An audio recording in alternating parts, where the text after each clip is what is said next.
Julia Cuadro, Verónica Linero y Isabel Brito. Somos estudiantes del octavo semestre de fisioterapia de la Universidad de Santander, sede Valledupar. Antes de enunciar cómo afecta este síndrome al sistema musculoesquelético, tenemos que tener en cuenta dos conceptos clave. Primero, inmovilidad, y segundo, el síndrome de acondicionamiento físico. Entonces, la inmovilidad se caracteriza por un episodio de declive rápido de las funciones motoras, llegando incluso a un estado de inmovilidad absoluta que implique un encamamiento y o mínima variabilidad de postura en un periodo de 72 horas. Otros autores definen como inmovilismo al descenso de la capacidad para desempeñar actividades para la vida diaria por deterioro de las funciones motoras.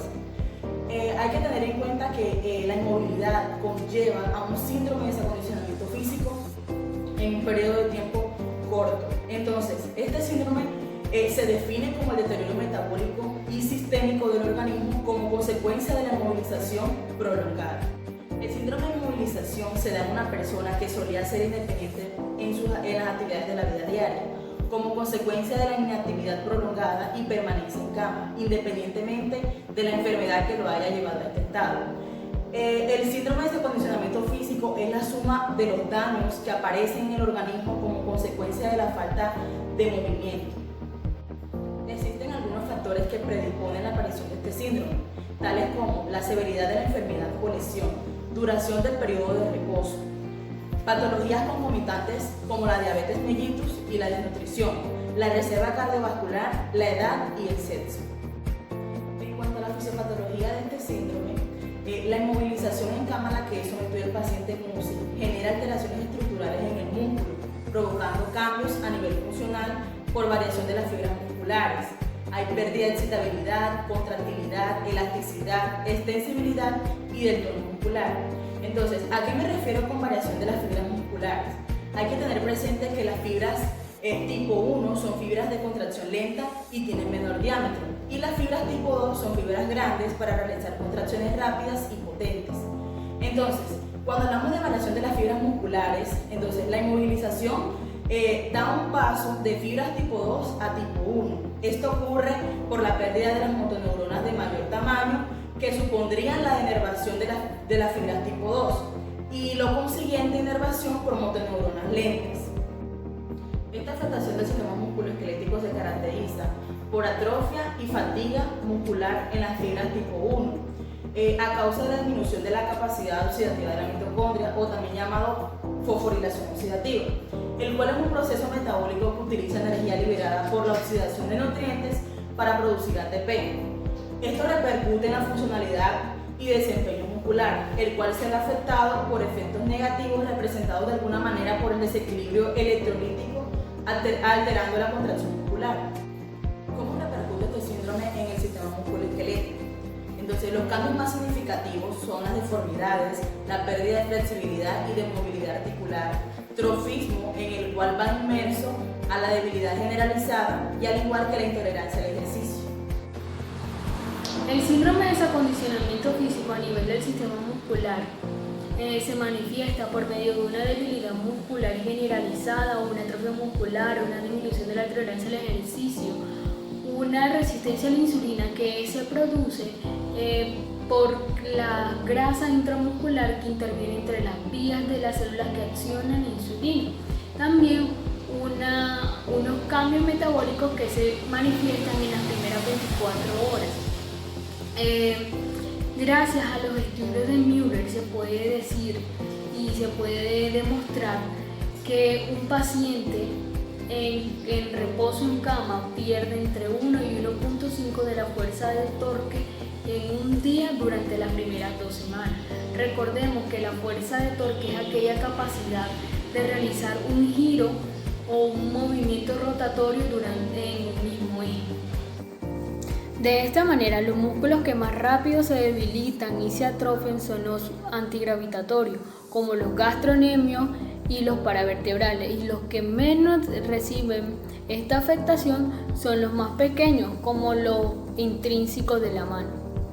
Además, la inmovilización conlleva a una disminución de la producción de ATP. Esto es debido a la oxidación mitocondrial, como lo dijo mi compañera anteriormente. También encontramos una menor utilización de glucógeno. El glucógeno es aquel potencializador que abastece las necesidades de energía para realizar la contracción muscular. También se observa una disminución de la síntesis proteica, es decir, que no va a haber una adecuada producción de proteína en el músculo.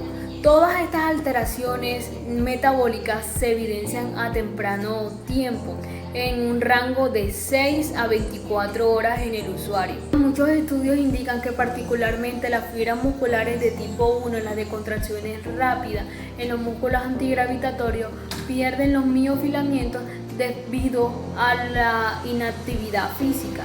De esta misma manera, en la inmovilización se evidencia una recepción general de la masa muscular y una recepción del tamaño de las fibras musculares, especialmente en las de contracción rápida tipo 2. Para continuar, les voy a explicar los cambios que suceden en el sistema esquelético, específicamente en el hueso. El tejido esquelético responde rápidamente al reposo prolongado en cama, ya que el hueso es un tejido dinámico en constante formación y reabsorción, que permite el mantenimiento del volumen óseo, la reparación del daño tisular y la homeostasis del metabolismo fosfocálcico. Este fenómeno equilibrado, denominado proceso de remodelación, permite la renovación de un 5% del hueso cortical al año y un 20% del trabecular. Normalmente, la integridad ósea es mantenida por las cargas mecánicas impuestas por el transporte del peso y la contracción de los músculos. El mantenimiento de una masa ósea normal requiere un equilibrio entre la formación de hueso nuevo por parte de los osteoblastos y la reabsorción de hueso viejo por parte de los osteoclastos. Normalmente, la velocidad de estos dos eventos son iguales y la masa ósea permanece constante. Sin embargo, durante el reposo en cama se altera este equilibrio y es más favorecida la reabsorción, resultando inicialmente en una alteración en el equilibrio del calcio y luego una pérdida del hueso. Algunas de las alteraciones en el sistema esquelético son las siguientes: la osteoporosis. Como mencioné anteriormente, el hueso se encuentra en un estado de equilibrio dinámico entre la formación y la reabsorción. Este estado está influenciado por el estrés que exista sobre el hueso, conocida como la ley de Wolff. Esta ley rige la remodelación ósea, la forma y la estructura de los huesos en crecimiento, es decir, de los niños y también de los adultos, dependen del estrés y la tensión, ya sea esfuerzos, a los que están sometidos. Alterando las líneas de tensión, la forma de los huesos puede ser cambiada, por esto se pueden producir deformidades.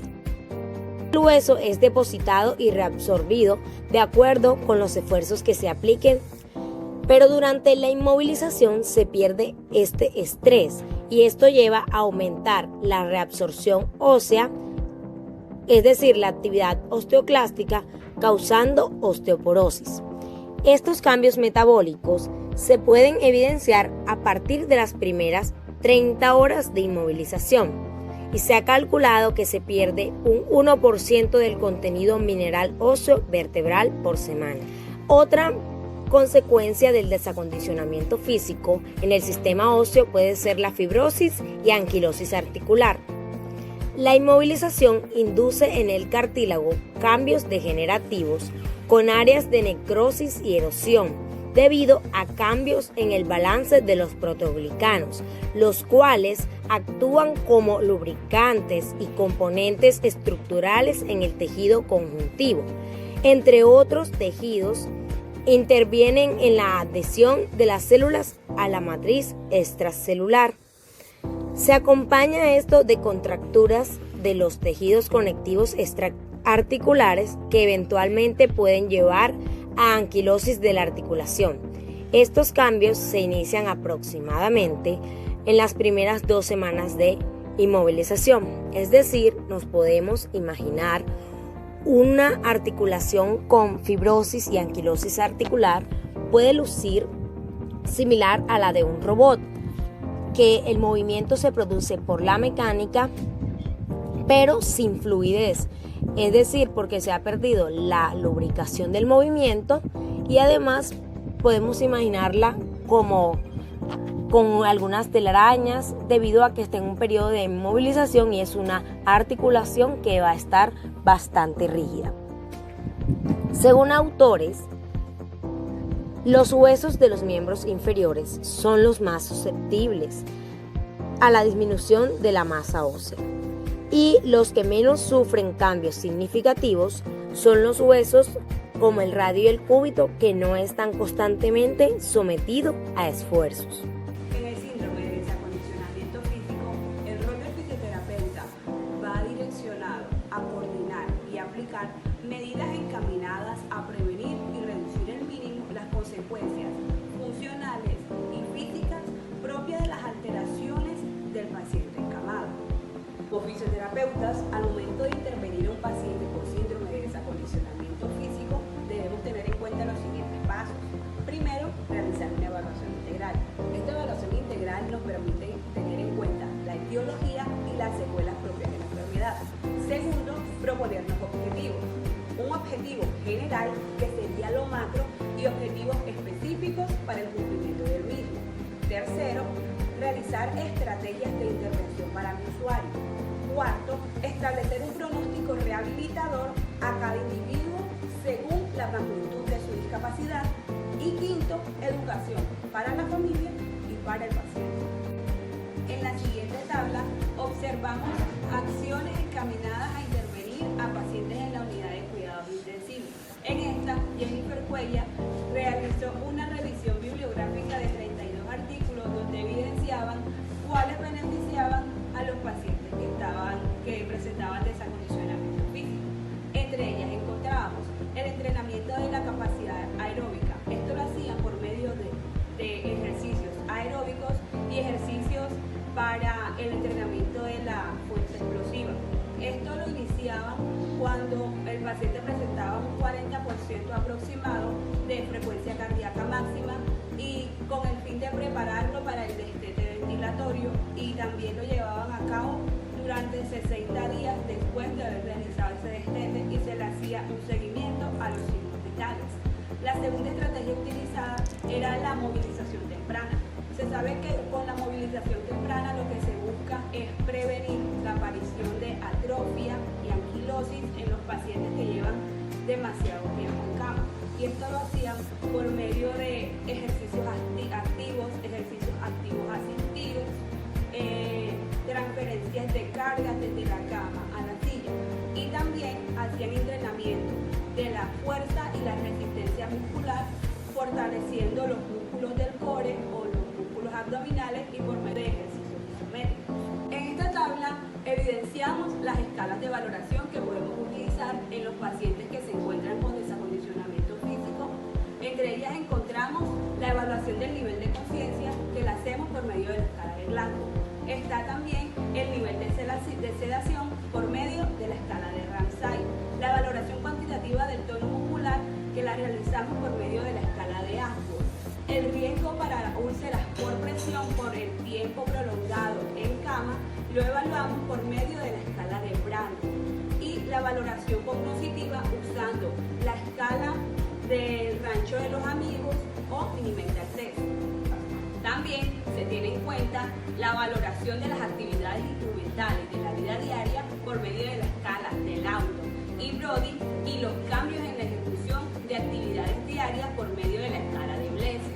También se evalúa la disnea, la presencia de úlceras por presión por medio de la escala de Norton, y la intensidad del dolor por medio de la escala visual análoga EVA, que evalúa el dolor dándole un puntaje de 0 a 10, en el cual el paciente me va a decir en qué puntaje se encuentra.